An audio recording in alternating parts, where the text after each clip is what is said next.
अस्सलामुअलैकुम जी, मैं हूं लैबा अब्बासी और आप देख रहे हैं देसी स्पोर्ट्स पर क्रिकेट कैप्सूल्स बाय लैबा अब्बासी। अगर अभी तक आपने इस यूट्यूब चैनल को सब्सक्राइब नहीं किया तो क्या करें, जल्द से जल्द subscribe this YouTube channel, press the bell icon to never miss any video from my side. I hope that I have been off for quite a long time now, but here I am back in front of your screens again, once again.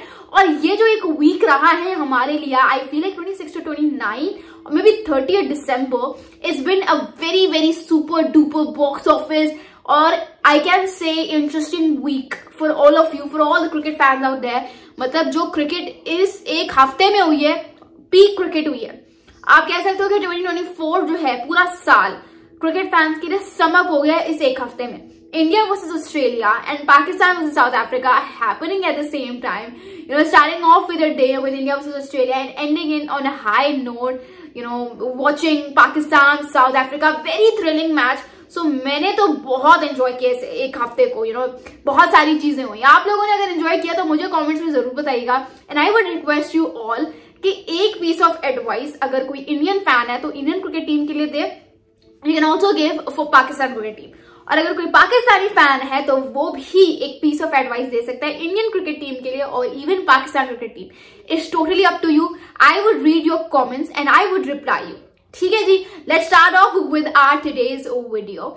India versus Australia जो है उसमें India के लिए ये chance था कि भाई उनको ये मैच लाजमी जीतना था, जीतना नहीं तो ड्रॉ कर लेते if they wanted to make their way to the world test championship final. अगर थोड़ी सी इक्वेशन मजीद सिंप्लीफाई करनी थी तो इंडिया को या तो ड्रॉ करना था या तो आप कह सकते हो कि जीतना था।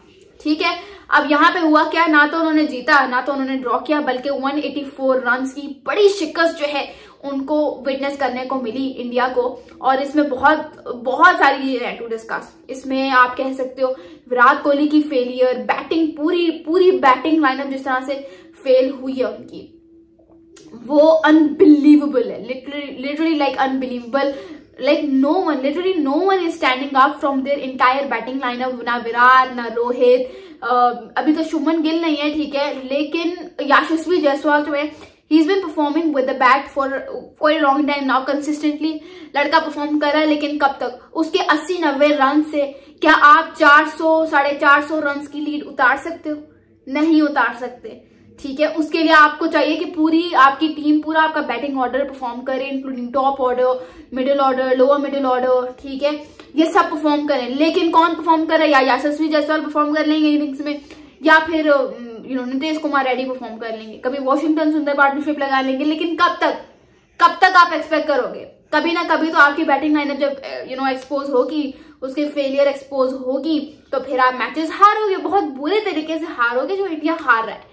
आप हमेशा रिलायबल, ये बात मैंने पर्थ टेस्ट के जीतने के बाद ही की थी कि आप हर वक्त जसप्रीत बुमराह पे रिलायबल नहीं हो सकते। कब तक आप जसप्रीत बुमराह पे रिलायबल होगे? कब तक? कभी ना कभी तो वो थकेगा ना। एक मैच में आपने उसको 53 ओवर्स करवा दी है, उसमें भी उस लड़के ने आपको एक इंपैक्टफुल विकेट आपको लेकर दी है, लेकिन कब तक? सवाल ये है कि कब तक? कभी ना कभी तो आपकी बैटिंग लाइनअप आपसे कहेगी ना कि भाई अब तो रन स्कोर करके दे। कब तक हमारे सर के ऊपर चढ़कर रहेगा?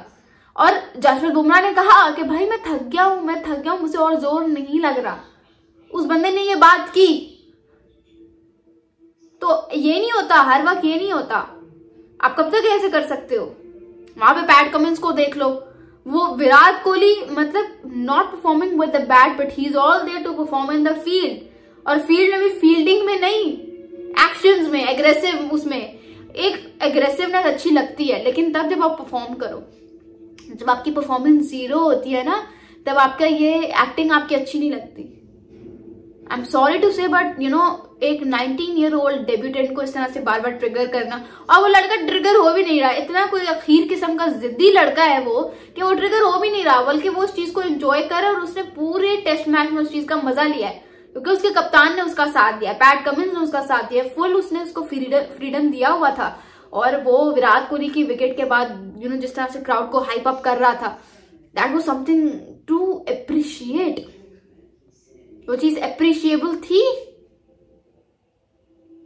और उसको करना भी चाहिए। फिर आप लोगों को क्या लगता है, मुझे कमेंट्स में जरूर बताइएगा कि इंडिया इसके बाद जो उनकी हरकतें हैं, मतलब जिस पूरे तरीके से वो 4 टेस्ट मैच हारे हैं, ठीक है, 4 टेस्ट मैच जिस तरह से इंडिया हारा है, वर्ल्ड टेस्ट चैंपियनशिप फाइनल तो बिल्कुल ऑलमोस्ट उनका नामुमकिन हो गया जाना। साउथ अफ्रीका ने क्वालिफाई कर लिया है पाकिस्तान को हराकर, लेकिन इंडिया के लिए इक्वेशन मुश्किल क्या ना ऑलमोस्ट नामुमकिन हो गई है, ठीक है, ये हालात है। अभी भी है चांसेस, लेकिन जैसे पाकिस्तान के होते हैं वैसे। अब आप लोग समझ रहे होंगे कि मैं किस तरह के वे में बात कर रही हूँ।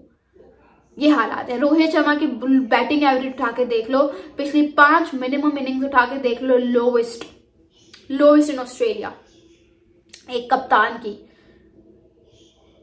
ये हालात हैं रोहित शर्मा के। इस टेस्ट मैच को हारने के बाद आई एम वेरी श्योर कि इन सारे चेंजेस करेगा। अब वो चेंजेस क्या होंगे ये हम नहीं कह सकते, to be very honest. Like आप कह सकते हो नीतीश कुमार रेड्डी को जहां पे पहले निकालने की बात हो रही थी, अब निकालने की बात नहीं होगी क्योंकि उसने 100 मार दिया है, ठीक है, उस बंदे ने 100 मार दिया, अब उसको निकालने की बातें नहीं होंगी। कहा जा रहा था उसको निकाल के spinner, proper spinner add on कर दो।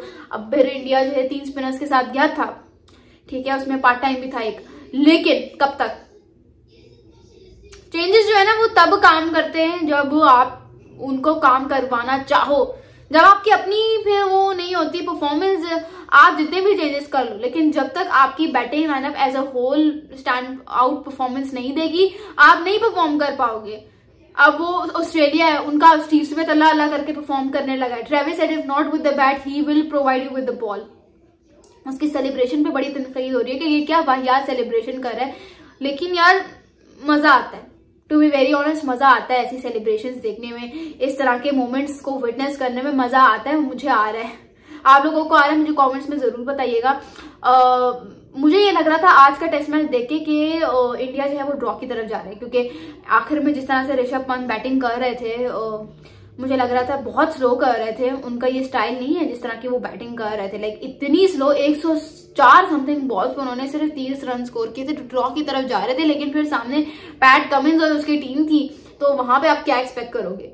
एंड लिटरली 80 ओवर्स के नीचे उन्होंने इंडिया की पूरी क्रिकेट टीम, इंडिया एक टाइम होता था जब India was famous for their batting strength, उनको माना जाता था कि इंडिया जैसी बैटिंग दुनिया में किसी के पास है ही नहीं। और अब वो उनकी फ्लॉप ऐसे हो रही है कि वो कोई मैच ही नहीं जीत पा रहे, वो इतने बुरे तरीके से फ्लॉप हो रही है। तो यहाँ पे कमेंट कर रहे थे पैट कमिंस को, अगर मैं आपको थोड़ा सा बताऊं तो 80 ओवर्स के नीचे उसके अंदर उन्होंने इंडियन क्रिकेट टीम को पवेलियन वापस भेज के अपने चांसेस ऑलमोस्ट पक्के कर लिए। अब उनको अगली सीरीज श्रीलंका के अगेंस्ट खेलनी है। मुझे लगता है पूरा मुझे यकीन है कि वो श्रीलंका को भी टक्कर का मुकाबला देगा ऑस्ट्रेलिया, जिस तरह से इंडिया को उन्होंने परेशान करके रखा है।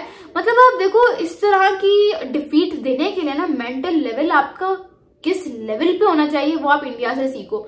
मतलब पर्थ का ये जो लोग जिस तरह से टेस्ट मैच हारे थे, पहला ही टेस्ट मैच अपने घर में इतने बुरे तरीके से आगे हारे थे, लग ये रहा था कि Australia will never be able to bounce back this stronger. इतना ज्यादा जबरदस्त तरीके से मुझे नहीं लगता था कि इतना जबरदस्त तरीके से बाउंस बैक करेगा ऑस्ट्रेलिया, लेकिन जिस तरह का बाउंस बैक किया है भाई साहब, एडलाडे डोमिनेट किया, गाबा डोमिनेट किया, मेलबर्न डोमिनेट किया। किस चीज को, किस वेन्यू को मैं ऑस्ट्रेलिया के हक में जबरदस्त करार दूं। You look at Mitchell Starc, you look at Josh, you look at the entire bowling lineup. Nathan Lyon के कलेक्टिवली रन ज्यादा है रोहित शर्मा से, एक स्पिनर के। जब तक आपका ये पूरा बैटिंग लाइनअप परफॉर्म नहीं करेगा, इंडिया नहीं जीत पाएगा कोई भी मैच। आप लोगों को क्या लगता है मुझे कमेंट्स में जरूर बताइएगा। Let's talk about Pakistan versus South Africa. Pakistan versus South Africa में बहुत सारी गड़बड़ हुई दूसरी इनिंग्स में, जब Pakistan only needed 7 wickets to win the match. तब आते हैं मार्को जैनसन और कगिसो रबादा, एक जबरदस्ती पार्टनरशिप लगाते हैं। और पाकिस्तान की ये रवायत रही है कि टेलेंटर्स को अलाउ करो कि वो हमें ऐसा पीटे, ऐसा कूटे, रन मार के वही रवायत बरकरार करते हुए पाकिस्तान ने जीता हुआ मैच ऑपोजिशन को प्लेट में रख के दे दिया और साउथ अफ्रीका ये मैच बड़े आराम से जीत गई and they qualified for the world test championship final. Press conference में जब तैयबा बमूमा से पूछा गया कि लंच में आपकी क्या डिस्कशन होती है, तो उन्होंने कहा मैं तो बाथरूम में था, मैंने तो कोई डिस्कशन भी नहीं की। इतना रिलैक्स कोई कैसे हो सकता है कि मतलब आप you literally qualify for the world test championship final spot, Lord's में आप जाके फाइनल खेलोगे, आपको नहीं पता आपकी ऑपोजिशन क्या होगी और आप इतना रिलैक्स हो। यार मतलब एक 5'4" है, पता नहीं 5'6" है ये टेम्बा साहब, पता नहीं कितनी इनकी हाइट है, लेकिन जितना रिलैक्स और जितना जबरदस्त तरीके से इसने अपनी टीम को लीड ऑन किया with in every format, that has been exceptionally so well. What do you guys think? मुझे कमेंट्स की सूरत में जरूर बताइएगा, और मजीद ऐसे वीडियोस के लिए subscribe this YouTube channel and press the bell icon once again to never miss any video from my side. Thank you so much. This is Laiba Basi signing off.